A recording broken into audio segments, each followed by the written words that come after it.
Om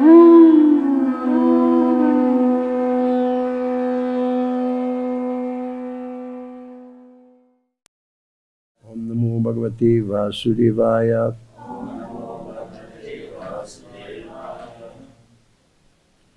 Mat Sita, Mat Gata Prana, Bodhayanta Parasparam, Katayantash Samam Nityam, To Chant Ramanticha.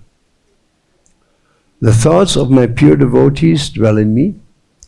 Their lives are fully devoted to my service, and they derive great satisfaction and bliss from always enlightening one another and conversing about me.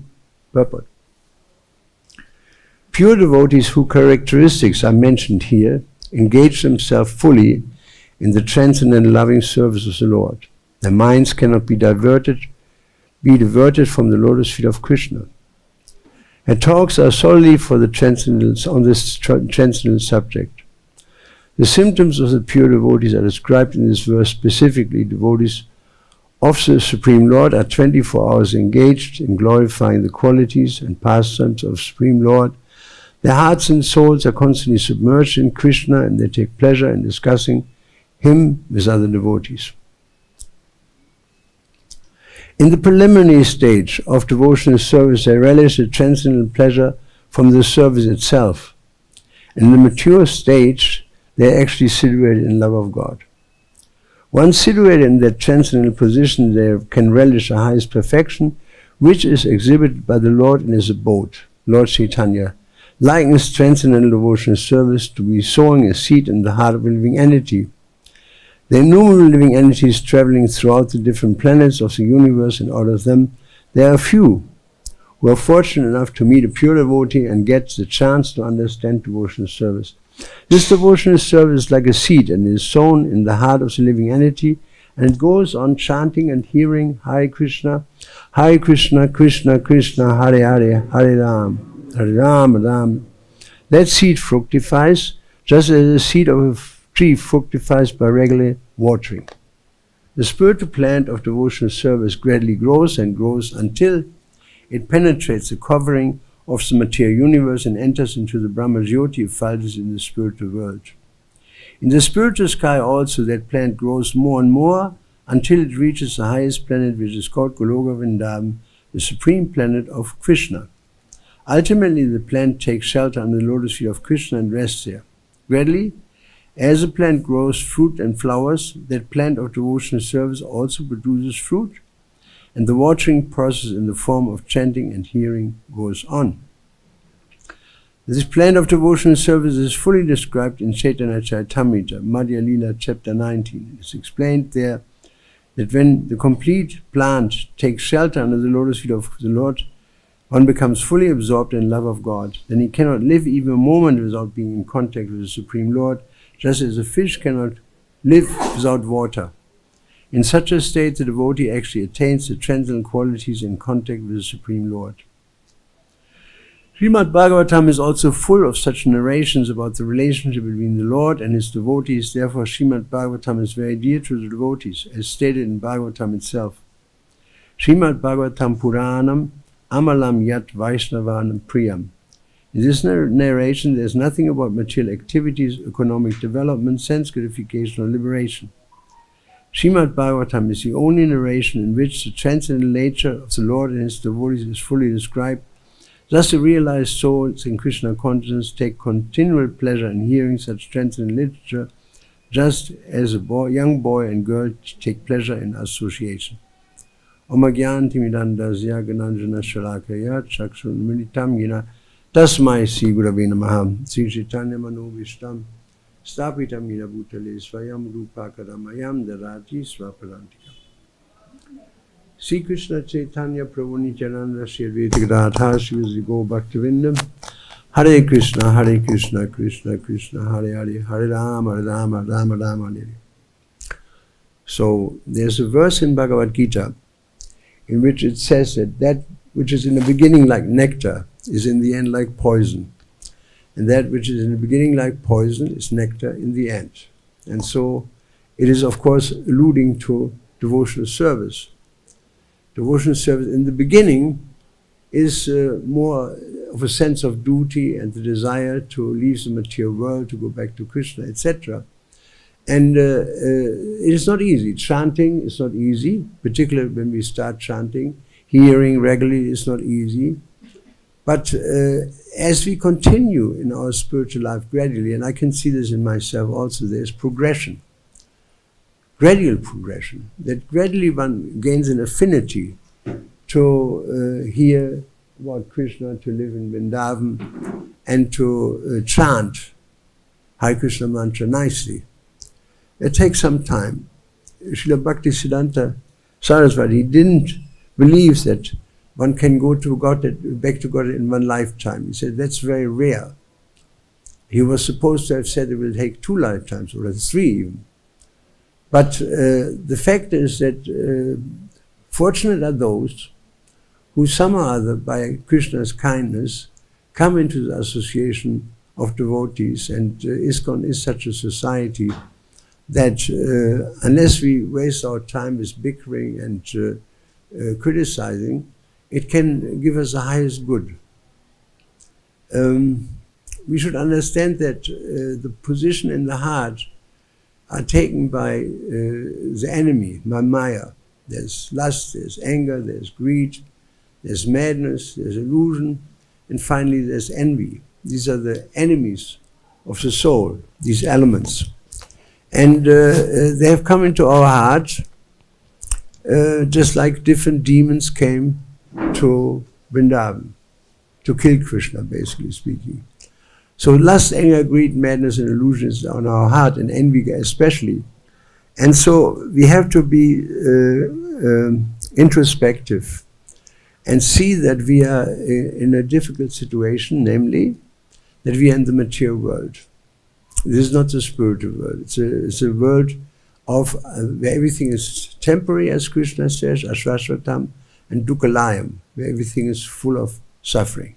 Now, when I was young, I remember, naturally, theoretically, you can understand old age, but you have to get there first to understand the implications of what it actually means, that the body is gradually ceasing to function.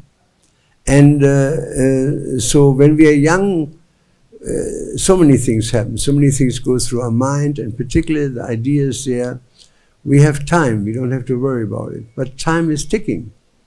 And so gradually and imperceptibly, we are arriving at the station of old age, then disease, and finally death. Every one of us. Nobody is exempt. There's nobody in this material world, nobody survives. It doesn't matter how big he is, how famous he is, how much money he has, nobody survives. There's not one person who survives. Because the body is perishable. Krishna's body is imperishable, it's different. You know, he is a body. He is a mind, he is non-different from his body. We are different from our bodies. And so, but we have one advantage, and that is somehow or other, by incredible good fortune, and maybe also by good karma, we have ended up in the Hare Krishna movement. I remember I asked Srila Prabhupada one time on a morning walk. I was translating Bhagavad-Gita together with Bhakti Gauravani Maharaj and Sachinandan Swami. And there was one verse, starts with Aho Bhatta. How fortunate are those who chant the holy name of the Lord.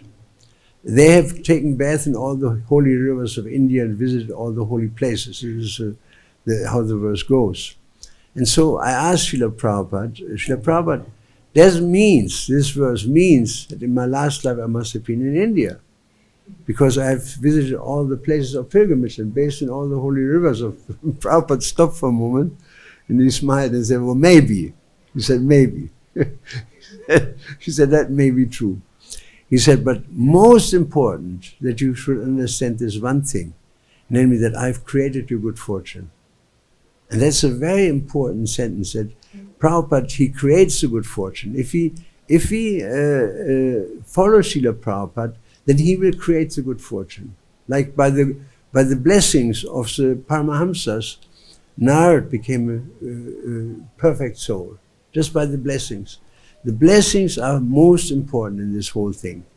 That without the blessings of Krishna and his devotees, we cannot advance in Krishna consciousness. We depend on the blessings. And so somehow we have come into this Hare Krishna movement, which is which has been started by a huge acharya. I mean, Srila Prabhupada was not an ordinary person. It was amazing what he did in such a short time at such an old age. I mean, my body is now 73, and I see the limitations it has. The more one gets old, the more limited is what one can actually do. Like I couldn't go now to, when I was young, I was sleeping on the floor and used to go to this place, that place, and to Badrinath in a car, and whatnot. I can't do these things.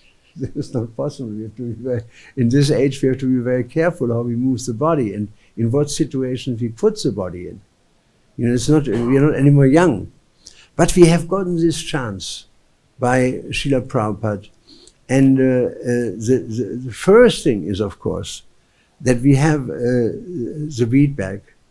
We have the chanting of the holy name of Krishna, which is Krishna himself. We are in Bhagavad-Gita. This is verse Yajnanam Japa Yagyosmin. What does that verse mean in English? Yes, of sacrifice, Yajnanam, of sacrifices, Japa, I'm the chanting of the holy name. That Krishna is a chanting. So by chanting Hare Krishna, we are immediately in Krishna's presence, and that is something so precious. We don't realize it, but we should remind ourselves always that we are in Krishna's presence when we chant, and therefore we should try to chant attentively. To chant attentively is not easy. It will take some time. It's a process. It's not easy. It's in the beginning, as it says in Bhagavad-Gita, it's like poison, but in the end it is like nectar. Whereas Pravritta Marga, the way of enjoyment, everything is easy in the beginning, and in the end it is terrible. Anybody who has been a nurse in a hospital can tell you that those who have no God in their life, they die very hard. They die very hard. They struggle like anything to keep in the body. Whereas people who have God in their life, they go. They're not afraid. They're not holding on to the body because they want to go. They know Krishna is here, and I dedicated my life to Krishna, and so Krishna will help me to get over this roadblock. And so that's the only thing we have really. There's no other security in life. I remember, I used to live in Glengarriff, County Cork, and we had a farm there, and there was a couple living in the forest from Australia. We had a farm there also, in the middle of the forest. Beautiful thing. So one day they decided to leave because they said the war is coming, we're going to leave. And I heard, we're going to the Falklands. So that's as far as you can get south, practically speaking. That's at the tip of South America are the Falkland Islands. And they're in the possession of who owns the Falkland? The British. So when the Argentines took possession of the island, Britain went to war with them. Margaret Thatcher went to war with them, and these friends of mine, they had a house. They built a house there, thinking themselves to be very very safe. And but the place was under attack. And so one day they went to see some friends. And when they came home, there was nothing left from their home. Their home was turned into powder by a bomb. And so they went so far, thinking to be very safe. It's as safe as you can get, to go to the Falklands. Nobody drops a nuclear bomb on the Falklands. But you see how they got cheated by Maya. They put so much energy into it. The same energy they could have put into chanting Hare Krishna mantra and to worship Krishna and to use the energy for the pleasure of Krishna, for the pleasure of Guru, and for the salvation of the whole world. So much better. In this world there is no safety belt. Any time we saw devotees leaving from one moment to another. I remember Tama Krishna was one. I talked to him in the evening, but I flew to Los Angeles. When I came out of the plane, I heard his servant was on the phone to me and said, he left his body. I said, how can you leave his body? I just talked to him just 24 hours ago. But from one moment to another, Krishna took him. And so the same can happen to us at every moment. Every moment we can have so many devotees died, particularly now in my age bracket. There isn't a week almost that somebody doesn't die. There's always somebody dying. And gradually our generation will be cleared out. It's just a matter of time. My mother is gone, my grandmother is gone, my great-great-grandmother, everyone is gone. And so we will also go down this road. But the only thing that is some security for us is the chanting of the holy name, is Krishna. That's the only thing that is not under the law of nature, that doesn't change. It has is not subjected to matras prashastu kauntiya shridoshna sukha dukada. That's the only thing we have actually. And although the process in the beginning is difficult, as it says in Germany, there's a saying, jeder Anfang ist schwer, every beginning is difficult, but we should just pursue on this path and know that this is the only security there is. There is no security outside. Anything may, Trump may push a button, or Putin may push a button, or somebody else goes crazy. All hell can break out from one moment to another, just like we have seen, World War I, World War II. And with the enormous amount of killing babies in the womb, that was unprecedented. Even in Nazi Germany, this was forbidden to do that. You kill a Jew, there's no problem, but you can't kill a child in the womb. This was punishable. But now it is the daily fare in America. In Germany also, every five seconds a child is killed. And it's such a murderous civilization.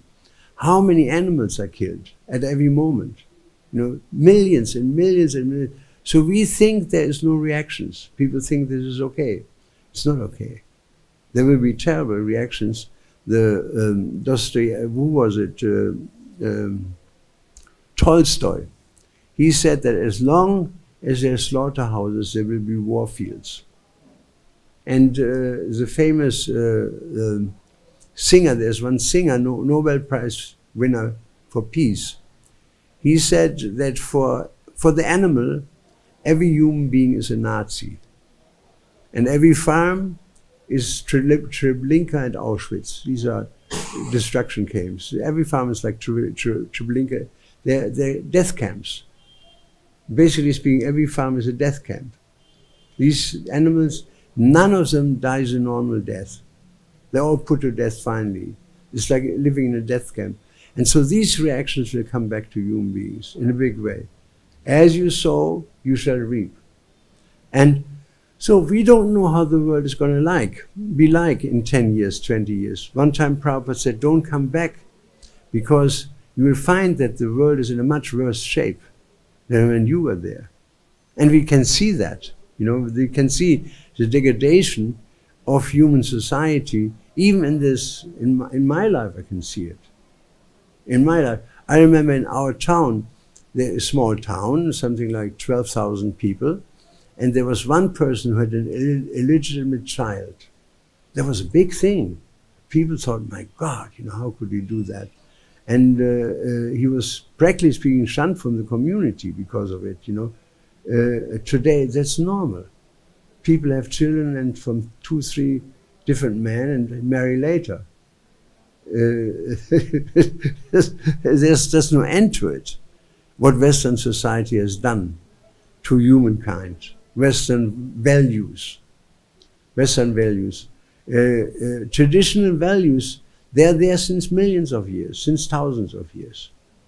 And so the West has changed this paradigm and introduced a whole set of different values. Like we all have different natures. Krishna says it's dangerous to follow somebody else's path. Everybody has to follow his own path according. Hang on a second. Hi, boy, I'm in the middle of class. I'm giving a class right now. Hare Krishna. My wife. What are you doing? So the traditional system is there. And in the traditional system, we all have our place. It's very simple to see. Some are Brahmanically minded, some are, they like to manage. Again, there's a different class of people who like to make money or to grow things, and there's a class of people who don't have a designation really. They're Sudras, they work in this business or in that business under the control of this or that person. That's what human society is all about. And in human society you have men, they have a particular kind of dharma, and you have women, they have a particular kind of dharma. And if you change the dharma, then you're getting into a lot of trouble. And we see this in Western civilization, that marriages never last. It's just a matter of time. They're affectionate to each other on the physical platform, but otherwise there's nothing to talk about. There's nothing to talk about. People go away from each other, and having 5, 6 different husbands in one life, and having 5, 6 different women in one's life, because nobody is observing the Dharma. The Dharma is there. The men have a particular kind of Dharma to fulfill, namely in a family setting to provide. And then the women have another Dharma, namely to take care of the rest. So it's a mutual relationship that works actually very well, as I know from my parents. I have never seen, and I asked my sister some times ago, have you ever seen an argument between the parents? No, we've never seen it. I have not seen a single time that they were arguing with each other, because he was a husband and she was a wife. Simple. And they would support each other. If I would speak up to my mother, my father said, "This is your mother. I don't want you to speak up to her." And if I would speak up to my father, my mother said, "This is your father. You can't do that. He's your father." You know. So they had it was a completely traditional family in that sense, and there was no argument, there was no disagreement in the family at any cost, because he was playing the part of the man and she was playing the part of the woman. Very simple. And so you have, even in the spiritual world is like this. It is not that Radharani says, "Now, Krishna, why do all the universes come from your pores? They should come from my pores as well. And why are you standing on the battlefield of Kurukshetra? I want to do the same thing. Why? What's all this? Krishna, you're completely unmodern. This is the modern world. Everybody should do the same thing, but Radharani doesn't. If you look at the qualities of Radharani, 50 qualities, they are very female. And so the goddesses of fortune also, their roadmap is extremely female. And so Krishna has a male agenda. He's a male, he's a supreme male. And you have these two energies working together perfectly if it is done according to Shastra. So if we do things according to Shastra, we are safe. If we try to do anything outside of Shastra, we're going to have difficulties. It's just a matter of time, because you cannot stand up against Shastra. We have to see what is our Dharma and act according to this Dharma. Otherwise we will never be happy. It is not possible. In the material world you cannot live adharmic and be happy. Adharma means quarrel.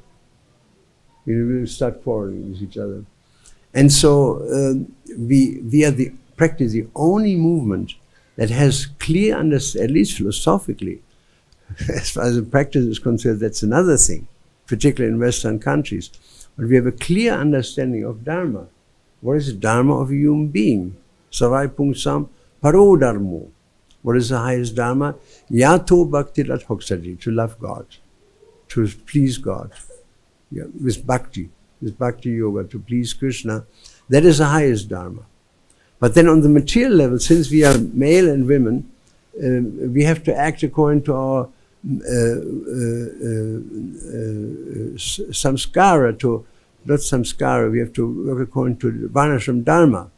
That even Krishna, when he was on the planet, he would bow down to Yudhishthira, because Yudhishthira was older than him in age. And he would embrace Arjuna, because Arjuna was in the same age group, and he would take obeisances from Nakula and Sahadev, because they were younger. So Krishna fulfilled completely the rules of Varnashram Dharma while he was on this planet. And we should do the same. We should find out what is Dharma. And in my opinion, Western devotees can learn a lot of things if they understand Indian culture. If they understand the traditional culture of India, you can save yourself a lot of time. You save yourself a lot of time, but we try to do things differently. And that is a problem. When Prabhupada was in his last days, I heard him saying one time he wanted medicine. And somebody, one of our swamis, gave him the medicine. And Prabhupada said, did you close the bottle? Prabhupada, if you take medicine, Prabhupada wanted you to close the bottle immediately before you give even the medicine. First thing is to secure the bottle, because many times you throw something over. So I got into the habit of always closing the door also. And so he said, that's your disease. He said, all of you. You know how to open bottles, but you don't know how to close them. He said, you start so many new things, but you don't see the consequences.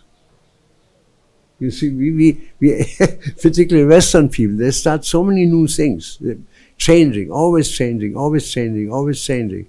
But this is not the way to advance in Krishna consciousness. Better, if you want to change something, then we should change ourselves within. We should become more serious in our chanting, more serious in our hearing, more serious in our service.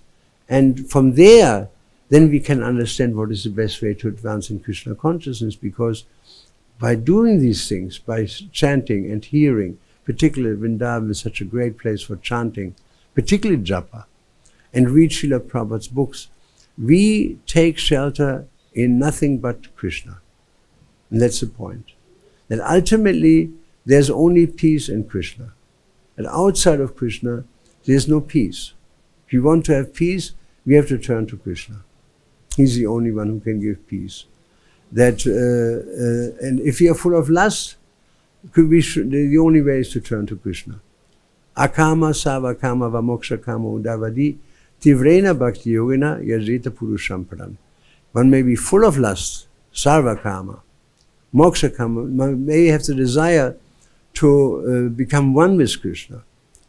Or moksha kama, tivrena bhakti-yogena. If you practice bhakti-yoga, if you chant Hare Krishna and practice the regulative principles of freedom, as it says in Bhagavad-Gita, then gradually, we come to a more pure stage and we lose our interest in material affairs. Because the material affairs are only interesting as long as we don't have Krishna.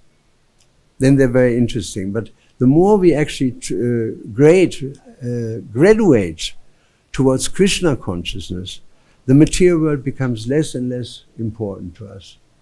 And most important to us becomes more and more our relationship to Krishna, our relationship to our spiritual master, reading, instead of Time magazine, reading Bhagavatam regularly, and hearing, chanting, remembering, serving, doing these things. They may be not easy in the beginning, but they will be nectar in the end. As Prabhupada's life showed, that his life was not easy in the beginning. When he came to Vrindavan, he was living in Keshigat, in one of these halls. When you go at Keshigat, the right side there are these alcoves. He was living there. It was told to me by Narottam Gupta. And he had 7 malaria attacks in a year. And he had no money. He couldn't cure himself. And Narottam said that I got him his first room, because I told him, if you don't have a room, you will die of malaria. 7 malaria attacks in 1 year he had. Very difficult. And even there's this nice story that his godbrothers visited Prabhupada one time, and they were found that he was very sick in Radha Damodar temple, and he was lying on a straw mat, and he had no bed. And his godbrothers told him that Swamiji, oh, he was not Swami yet, Babu, called him Babu. You know, Bengali people call Baba, Babu. So Babu, you have to get a bed, otherwise you die. And he says, I want to use every rupee for book distribution. Think about that. You know, how do you feel? I mean, he was so austere. I have a mattress in my room, this is fat. I'm telling you, it's this fat. And I got it because I couldn't sleep on what was there before. But if I think about it, when I was a brahmachari, I would just spread out a blanket and lie down. I just had a blanket, that's all. I didn't have an air mattress or something. Just fold the blanket in half and become small like this and long 2 meters, and that was it. And I lie down and sleep happily. And now I'm living like the princess on the pea, practically speaking. That you have to have a big mattress to be able to sleep. And so Prabhupada, he was extremely austere. I couldn't live like that. He was extremely austere, and he went through all kinds of things. That this Karl, I forgot his name, Karl something, he was running behind Prabhupada with a kitchen knife, trying to stab him. And Prabhupada ran down the stairs, and this guy behind him. And only when Prabhupada just escaped to the door, and people were holding this guy back who was running after Prabhupada with a bread knife. Just think about it. And then somebody stole his typewriter. And even before, his wife sold his Bhagavad-Gita for a box of cookies and tea. And tea is sold Bhagavad. I mean, then in London, in New York, he lost everything. He lost sold Bhagavad-Gita. He tried again. And there were so many difficulties on this path to Krishna. He experienced so many difficulties, 2 heart attacks and whatnot. Because what is in the beginning like poison is in the end like nectar. You know, he just sticked it out. He sticked with Krishna. And because he depended on Krishna fully, therefore so many amazing things happened. And when he came to America, America was ready. If Prabhupada would have come to America 10 years before that, in the time of Elvis Presley and Frank Sinatra and Louis Armstrong, as being the gods of that culture, he wouldn't have been able to make an impact. It needed a dissatisfied young generation.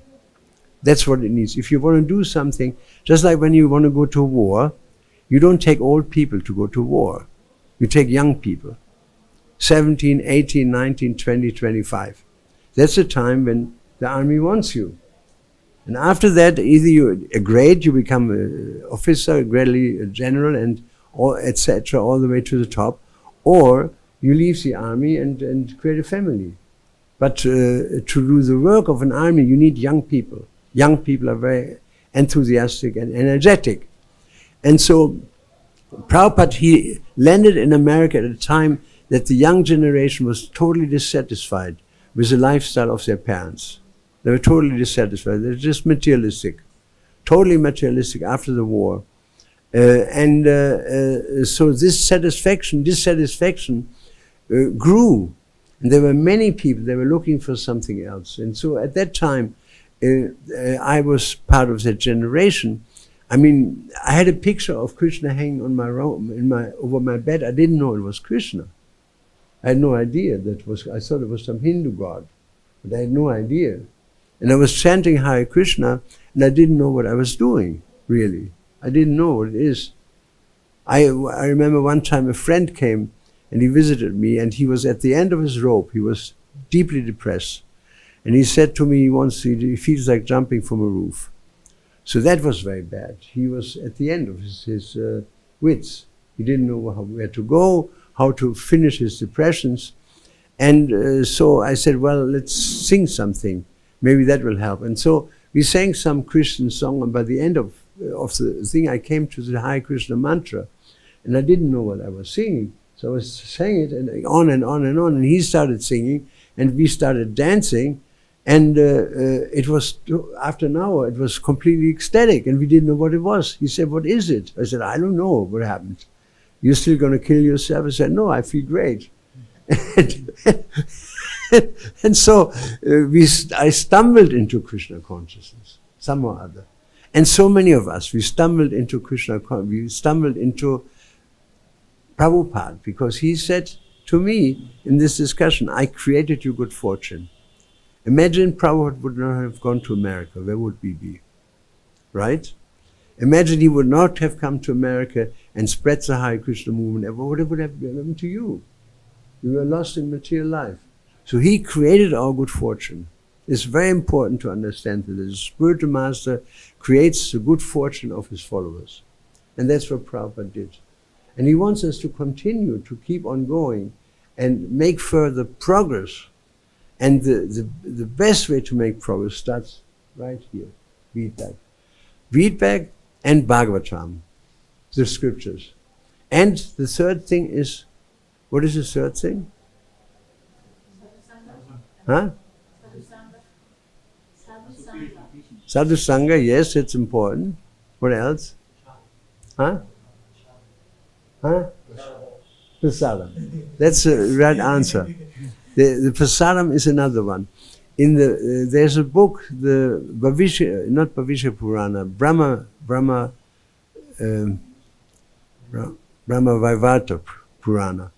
In Brahma Vaivarta Purana, Krishna explains to Ganga that there are three items that will change the consciousness of humanity. He said, one is there will be widespread chanting of the holy name everywhere. Number one. He said, my devotees will distribute Srimad Bhagavatam everywhere. It says that Bhagavatam will cause a revolution in the mind of mankind. It says it, Bhagavatam. If you read Bhagavatam, we get the blessings of Bhagavatam. You know, we become attached to Bhagavatam. It's the best book to become attached to, our scriptures.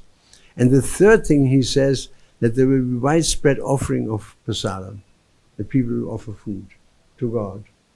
And so I remember I came to the temple in 1972, and it was the 1st of January, the first day of the new year. No, this is 2 days before, 28th of January. I got to the temple in Paris, and I rang the bell. Somebody looked out of the window and said, what do you want? He said, well, you know, I want to become a member. I said, well, wait a minute. It doesn't go so fast. It was Hari Vilasi came down. He said, listen. He said, I brought you something. And he gave me a white ball. He said, eat that. That would be a good introduction. And I ate it. I said, the whole thing? He said, yes. And he said, how do you like it? I said, it's simply wonderful. And he said, that's what we call it. That's what we call it. It was one of these little coincidences that I knew that I was on the right way. You know, that in the beginning one is sometimes wondering, am I on the right way? But there are so many little indications that brought me to the movement from 1972 on. And now it's 2019 and 47 years have passed, and still I'm getting up early in the morning, and still I'm chanting, and still I'm reading, and still I'm writing, and still I'm giving lectures, and do pretty much the things I've always done in some way or another. And I have no plan to do something different, because what else are you going to do with your life but to serve Krishna? What else are you going to do with your life instead of developing your Krishna consciousness? There's nothing else to do. That's the most important thing. Because if we, like this verse starts with two Sanskrit words, namely machita. Machita means if you direct your consciousness in me, their minds fully engaged in me, proper transit. So machita. There's another verse, machita,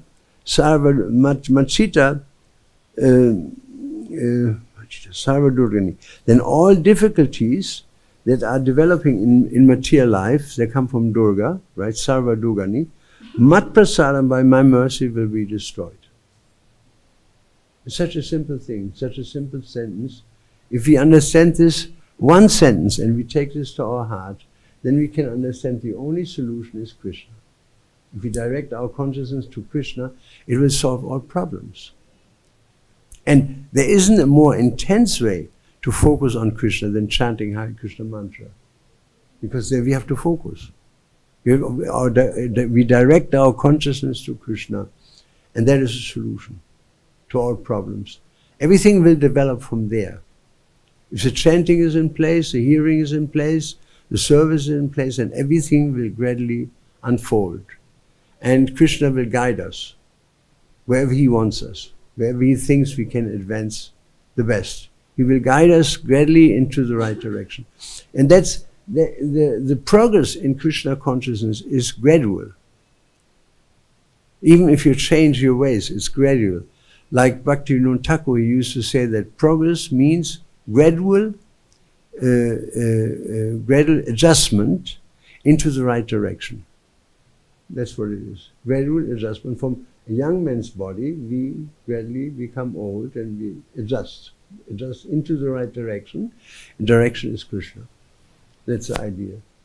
And so that's our life, that we use our lives, particularly when we're getting older, and we have no children anymore, the children, they take care of themselves, then what we're going to do with our life. And the best thing is to take this process very seriously, to chant and to hear and to serve, and try to bring the message to other people as well. That's very important. Jiva-daya. Jiva-daya is one of the items of our devotional life that we pursue. We try to attract as many people as possible to Krishna consciousness, even if they go later on, which is not unusual. The seed has been planted. And I have seen many devotees who leave the Krishna conscious movement, and they come back in due course of time, because they never have been more happy than in their time when they joined the Hare Krishna movement and were dancing on the street in ecstasy. They've never had there's no experience like that. We were full of enthusiasm and ready to take on the world for Srila Prabhupada. And so we have to endure in our Krishna conscious life and not become sidetracked by Maya, and just continue what we are doing now in a better way, to improve on what we know and what we do already in a better way. We have to always strive for more perfection in our chanting, in our hearing, in our serving, in our spiritual life. That's so important. And so gradually the attraction to chanting is increasing, and gradually the attraction for hearing Srimad Bhagavatam, Bhagavad-Gita, Krishna book, etc., it becomes more attractive as we go on in our spiritual life.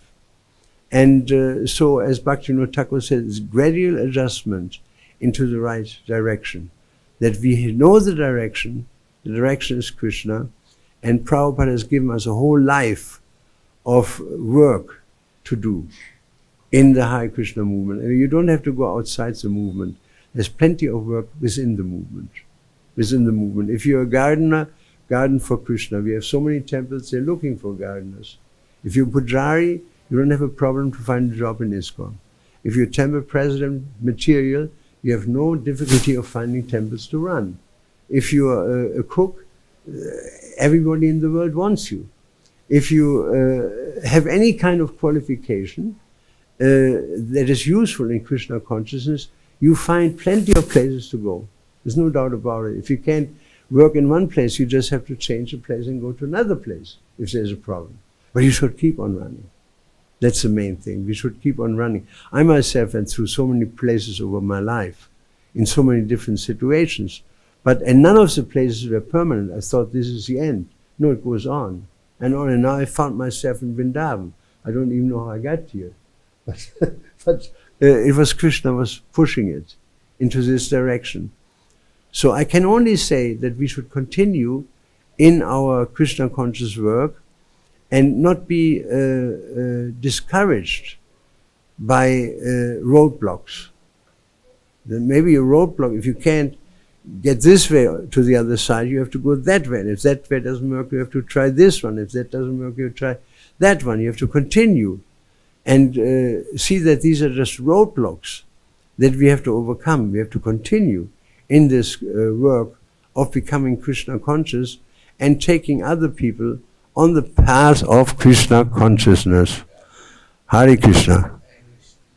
And this is a material world. It's not always easy to stay awake.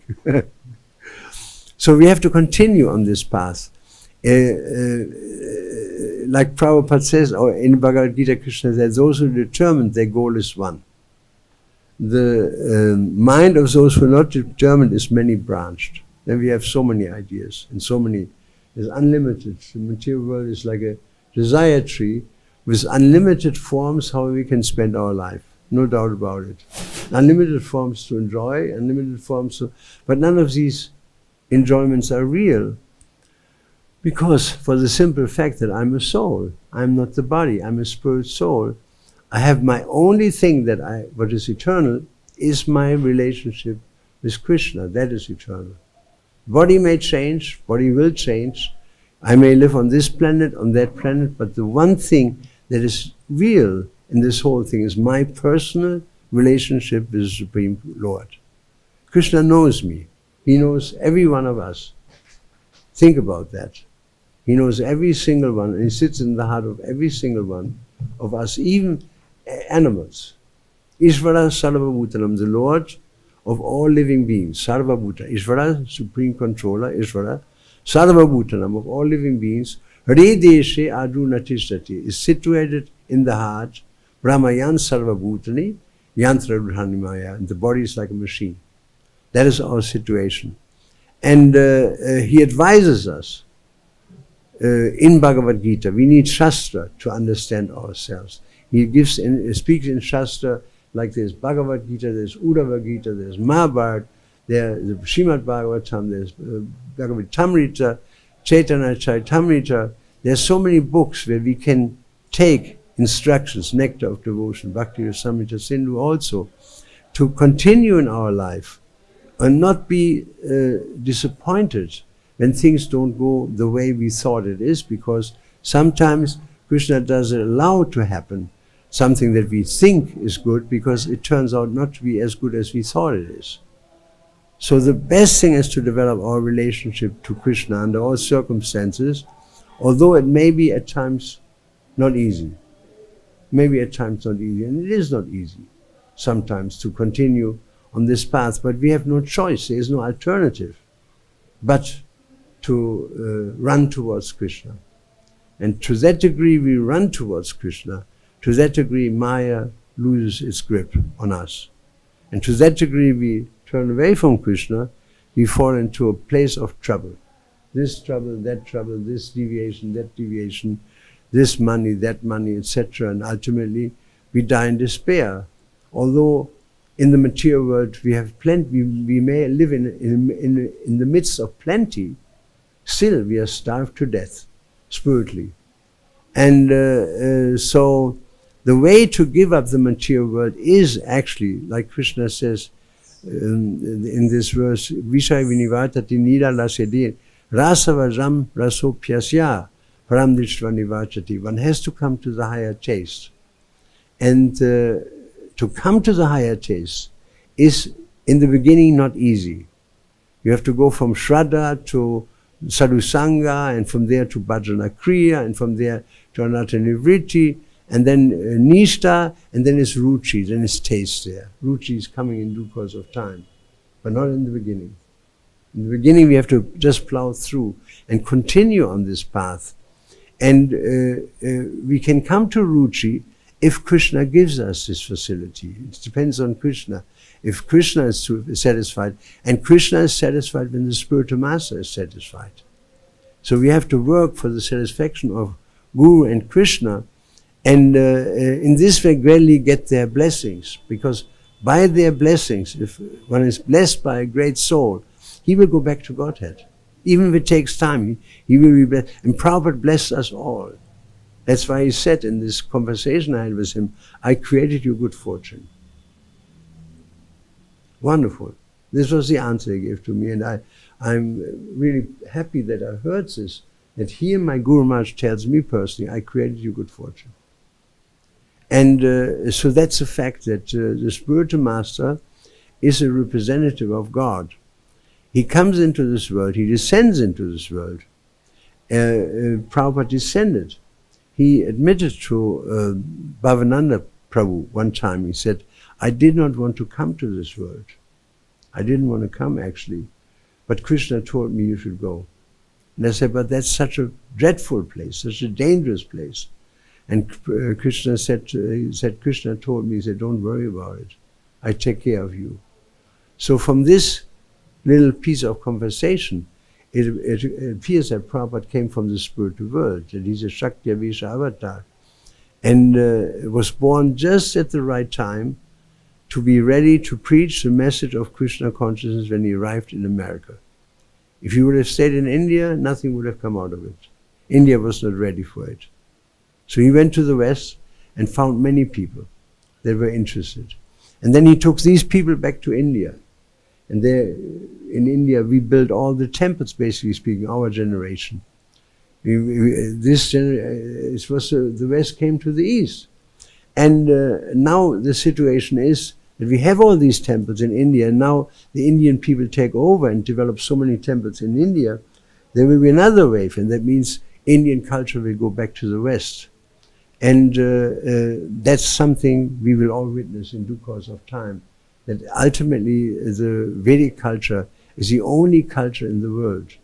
What has been done in the West does not work. It simply doesn't work. It simply breaks down the families. And as it says in Bhagavad-Gita, those who destroy family tradition, they really live in hell. That's all. So we need to go back to the values that this culture has of Krishna consciousness and try to find Krishna somehow or other in our prayers, in our chanting, in our hearing, in our serving, and pray to Krishna to make us, to free us from these demons. Because if you think about it, the various demons that entered Vrindavan, the cowherd boys never tried to struggle with them. They didn't try to fight with the demons. They just called Krishna, please help us, and Krishna will kill a demon before breakfast even. No difficulty, because they took shelter in him. So we are in a weak situation if we are separate from Krishna. But if we are together with Krishna, Prabhupada was invincible, practically speaking. You become invincible if you link up with Krishna. And that we can only do if we chant, beginning with chanting. Lord Chaitanya was asked what is the most important activity in life. And he said, chanting holy name of God. That's the most important thing. So we have to chant nicely. And we have to take the chanting very seriously. I remember in the beginning it was not like this. We chanted okay, but our mind was all over the place. And we didn't have good guidance how to chant. Sit down and chant your rounds from the first to the last. And chant more. 16 rounds is a bare minimum. Chant more than 16 rounds. And so gradually get a hang of it, become attached to chanting, become attached to hearing Bhagavatam, to become attached to live in a temple, to become attached to prasadam. We can be attached to, one devotee said to Srila Prabhupada, I eat too much prasadam. And Prabhupada said, that's still good, but better is not to eat too much. So Prabhupada said, even if somebody eats too much prasadam, Prabhupada said, that's still good. He said, but better is to eat less. So, prasadam, I mean, I wanted to leave the Hare Krishna movement. I remember after 1 month or 2 months, I had second thoughts. And there was one Swami in Switzerland, Omkarananda. He's very famous in Rishikesh. He has become a social institution, Swami Omkarananda. And I read his books. And so I became insecure in the beginning of Krishna consciousness. what tripped it off was, as an example, my mother heard that I was in the temple, and she sent me a Bible. She was very worried because my aunt met me on the street. And she said, "My God, Peter, what happened to you? Last time I saw you with long hair, now you have no hair. What's next? Are you okay?" I said, "I'm very okay. Take one of these books." And she reported to my mother, and my mother was very disturbed initially, and she sent me a Bible. So I was sitting in the Brahmacharya ashram, and in the evening I read something in the Bible. And so one devotee came, his name was Bhagavad-Gita, American devotee. He said, "What are you reading there?" I said, "The Bible." He said, "Who gave you the Bible?" I said, "My mother." "Your demon mother gave you the Bible?" So he took the book, the Bible, and threw it into the trash can. I was shocked. And you would be shocked. It's not what you do, it's the Holy Scripture. But he was young and enthusiastic. But I was becoming very insecure when I saw that. Because it was just completely extraordinary that somebody would take a Bible and throw it into the trash bin. I've never seen this before. Or that somebody takes the Quran and burns it. I've not seen that before. So I was shocked. So then one night I decided I want to go and see Omkarananda Swami and ask him if I'm doing the right thing in the Hare Krishna movement. And so I walked down the stairs of the temple, and the light went on, and Himavati was there. And she said, "Peter, where are you going?" I said, "I want to leave." He said, "Yes, I realize this. You have everything with you. Why you want to leave now?" He said, "Well, I'm insecure." He said, "Doesn't matter." He said, "Tomorrow is Sunday. What would you like to eat best?" And I said, "Well, since you asked me, I like halwa." He said, "I make you tomorrow halwa. I make a special position." She made gorgeous halwa. 4 weeks later, I tried again to escape. And again she caught me, because she was waking up very early. And she said, "What do you want to eat this time?" I said, "Samosas." So she made samosas. And I ate as many samosas as I wanted at the Sunday feast. And from there on, it became clear to me that prasadam saved me, actually. That I stayed in the Hare Krishna movement, I stayed put, and in due course of time, I lost all these initial doubts I had when I joined the Hare Krishna movement, which had nothing to do with the philosophy. I doubted not the philosophy, but the behavior of people. And sometimes the behavior of devotees can be outrageous. And still to keep on going under all circumstances. Because even if somebody's on a ship outrageous, that doesn't mean that you should jump from the ship. You have to just know, if I can't get on with one person, I should get on with another person. I should keep on running under all circumstances and not leave Prabhupada's ship. If we do so, then we become, in due course of time, we'll be very lonely, and an idle brain is the devil's workshop. We'll go to the soccer matches, and we go to the boxing matches, and watching movies, Netflix, and whatnot, and our spiritual life evaporates. So we have to continue on this path of Krishna consciousness, and although it won't happen from one day to another, gradually we become more fixed in Krishna consciousness and determined to keep on going on this path, because there is no other alternative than Krishna consciousness. There isn't. Outside of love of God, there's no alternative. There's only one goal for the soul: to go back home, back to Godhead. Throughout the row, for every living entity in this world, there can be only one aspiration, that I want to get out of here, because this place is uncool. It's an uncool place. You'll never be happy here. Even if you become a big rock star, so many big rock stars are there and we admire them, but spiritually they're in a total mess. Spiritually they don't get anything out of it. They become, in the next stars, maybe again musician. You see this at our famous musicians that we have.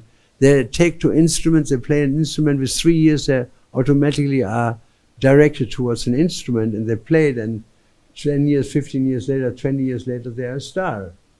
And where does this come from, this tendency towards music? It comes from previous life.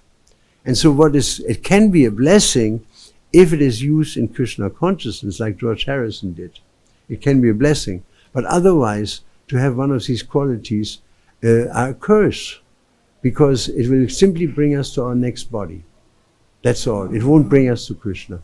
Unless we use that what we have for Krishna, it will propel us back into the material world. That's all. Whether it's money, whether it's fame, whether it's talent or whatever, if it's used for Krishna, it becomes very valuable. It becomes an asset. If it's not used for Krishna, it becomes a noose around our neck. And you can see, take Michael Jackson, for example, his classical example. He started simple from a family. His family was a colored family, and he became more and more successful, and ultimately became more and more debauched. And left his life at a very young age, basically speaking, and his spiritual life was in a mess. I remember one disciple of Satchidananda Swami, one girl, I forgot her name, when Michael Jackson was in Berlin, he was staying in one of his huge hotels, Adler Hotel, and she went there with a picture of Krishna, painted by Radharani. There's this one picture where Krishna he sits and he has his foot like this, and Radharani sits beside, and she gave him this picture. Not him, she went into the lobby of the hotel, and she said she wants to meet Michael Jackson. And he said, you can't do that. I mean, we don't let anybody go up. If you want to see him, you can talk to one of his men, to one of his roadies, the people who run the show. So you can talk to them, maybe they'll let you in. And so this lady talked to one of these managers that were running around in this hotel, and he said, well, you cannot see Michael, but I can bring your picture up and your book, the Bhagavad-Gita.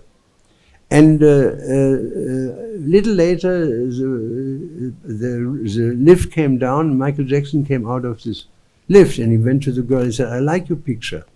It is wonderful. Could you make another one? But take this boy out. I should be there besides this girl. Could you make a picture like this? And she said, it's a true story. She said, I can't do that. She said, this is Krishna, the Supreme Lord. He said, maybe there's a Lord, but I want to sit there beside this girl. Could you make this picture? And she said, I can't do it. Michael said, oh, I'm so sorry. I would have liked that picture. And she said, what about the book? She said, that Bhagavad-Gita I have already. Of Bhakti-Vedanta, he said, I have that Bhagavad-Gita already. So he had the Bhagavad-Gita, but still he didn't follow the Bhagavad-Gita. And so he may be as famous as he was in this life, in his next life, and because he has talents. But what are these talents if they're not used in Krishna's service? Whatever talent we have, somebody may be a cook. If he just cooks, so what? But if he cooks for Krishna, that's different. If he gardens for Krishna, that's different. If he raises a family for Krishna, that's different. If he is a manager, if he manages for Krishna, that's very different. So everything in connection with Krishna becomes not even as good as gold, it becomes better as gold. It becomes an asset. And so every one of us has some assets, some talents. And we should try to use these assets in Krishna's service. And everybody must chant Hare Krishna mantra, very important, particularly when we're in Vrindavan and also at home. We have to gradually develop a taste for chanting. That Prabhupada describes it like if somebody has jaundice, then sugar is very bitter. But it's a medicine. If he keeps on taking the crystal sugar, the candied sugar, in due course of time, he becomes healed and he can taste. So, as we are practicing, in due course of time, we become healed simply by association of the book, by association with scripture, by association with devotees, by association with holy Dharma, by association with our beads, by japa. As the healing goes on, we can actually taste the sweetness of it that we can't taste right now, maybe, or only to a certain degree. And so we should just continue this. We should not be deviated into anything else, but to develop our spiritual life. This is our chance that is given to us by Prabhupada. He said, I created you good fortune. He just didn't tell it just to me, he tells it to everybody here in the room. And he created our good fortune, and we should develop our good fortune. So we have to stop gradually. I would like to ask for some questions. Anybody has a question?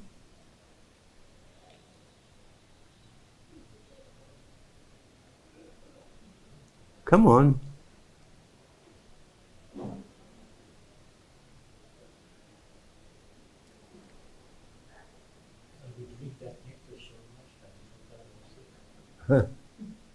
Okay. We have a life in Krishna consciousness. We have a life, we have something to do. I mean, we have the Hare Krishna mantra. In the morning you get up, you chant. Everybody. Look at the karmis, what do they have? Even Christians or Muslims, what do they have when they get up early in the morning? They smoke a cigarette or they read the newspapers. That's what people do. And then they have breakfast and they rush in their job and trying to make some money and come back totally exhausted. And the wife is angry with him because he didn't do this and that. And then he sits in front of the television set just to forget everything, to be carried away by the film, because he doesn't face the reality that he's totally dissatisfied and in anxiety. So he runs himself into the television set, and he switches it off, and he goes to his wife, and they have sex, and next day the whole thing starts all over again. What a life is that? What is in there? There may be material opulences there, but spiritually you've got nothing. You know, people realize only when they die. You have to die in generally to understand that material life is useless. You have to die first. If you can come to this conclusion, like Prahlad, he was preaching this for years, he understood material life is useless. So if you come to this understanding earlier in life, ideally from childhood on, we should be trained like this, then we can go very far. We can go very far in Krishna consciousness. So the process is there, we just have to take it seriously. And in this way, advance ourselves in Krishna consciousness. Hare Krishna. Any other question?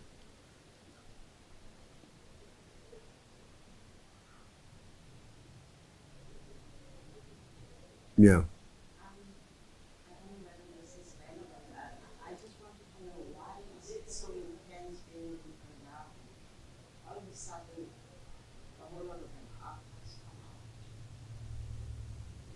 Well, this is where Krishna lives.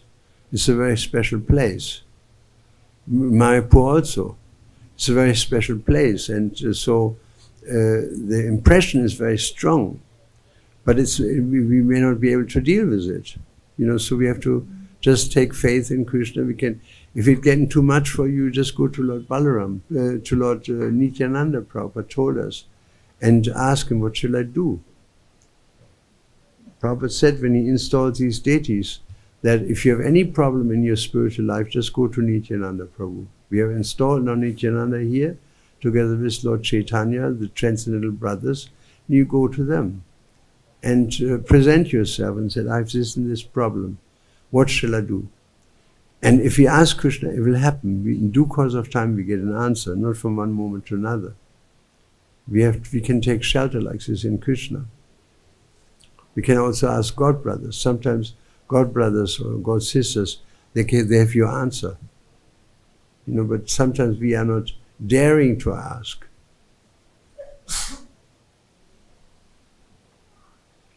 That's the beauty that we have a society, that we can ask questions. You know, I myself also, for philosophical questions, some devotees I asked in these questions, philosophical. You know, because like I used to talk always to, what's his name, Gopi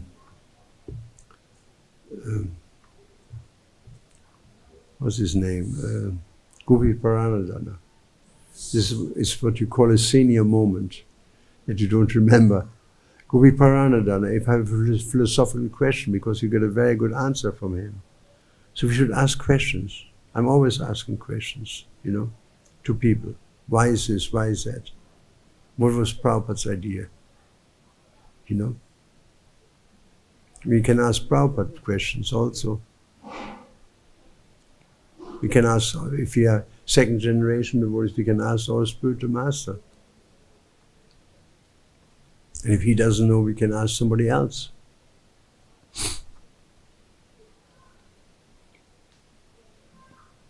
Anything else? Yeah, please. Loud. Speak loud. Thank you so much. Huh? Thank you so much for the class. Hi, Krishna. Regarding the festival of Holi, Hmm. it is a pastime between the Lord and the devotees. But we see that we enjoy playing Holi. Now, how can we understand this? Like, it is a pastime of the Lord, worships, but we try to, is it that we try to depict it, or? You know, Holi is not a big thing in Vaishnavism, in Vaishnava religiosity. Neither Bhaktisiddhanta was interested in Holi. And all our acharyas, they didn't express an interest in Holi. Lord Chaitanya also, you never seen Lord Chaitanya Leela, and he's God himself, throwing dye on Nityananda or on Advaita Swami. They're running around with colored faces. You never see this in our Leela of Lord Chaitanya. So Prabhupada didn't perform Holi. It's a traditional Indian pastimes that has been has separated itself from its original sampradaya. And so one may say Krishna is throwing dye with each other, but it's Krishna, the Supreme Personality of Godhead. Why should we not imitate Krishna? We should follow Krishna. So more important than having a dyed face and color in your hair is to follow Krishna. But that people don't do. They just throw dye at each other because the gopis and Krishna. We are not gopis, we are not Krishna. We are simple guys, and we should forget about these things and to dedicate our life to spreading Krishna consciousness and chanting japa instead of throwing dye. You know, so these are external things. External, maybe tradition, but they're not in Vaishnava society. And that's why we don't allow any kind of dye throwing in our temples. Prabhupada would not allow it, you know, because it's going on in the kami world, but not in the sampradaya.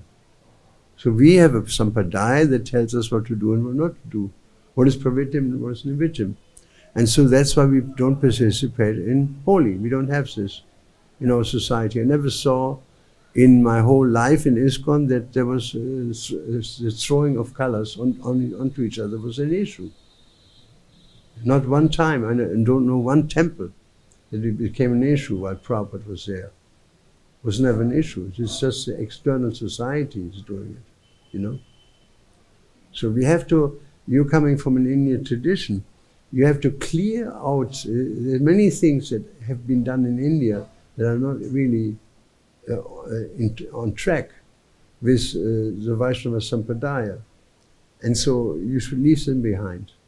Like Krishna says in Bhagavad-Gita, Sarva Dharman Prijeta. Leave all this Dharma, Hindu Dharma, this Dharma, leave this behind and come to real Dharma, to Sanatana Dharma, the relationship of the soul to Krishna.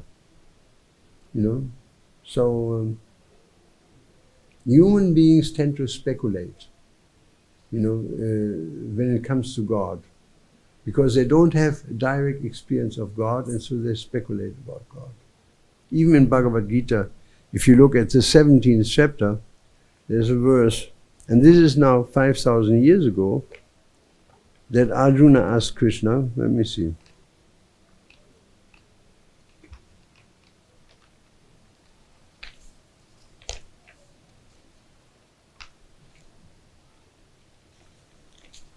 So Arjuna asked,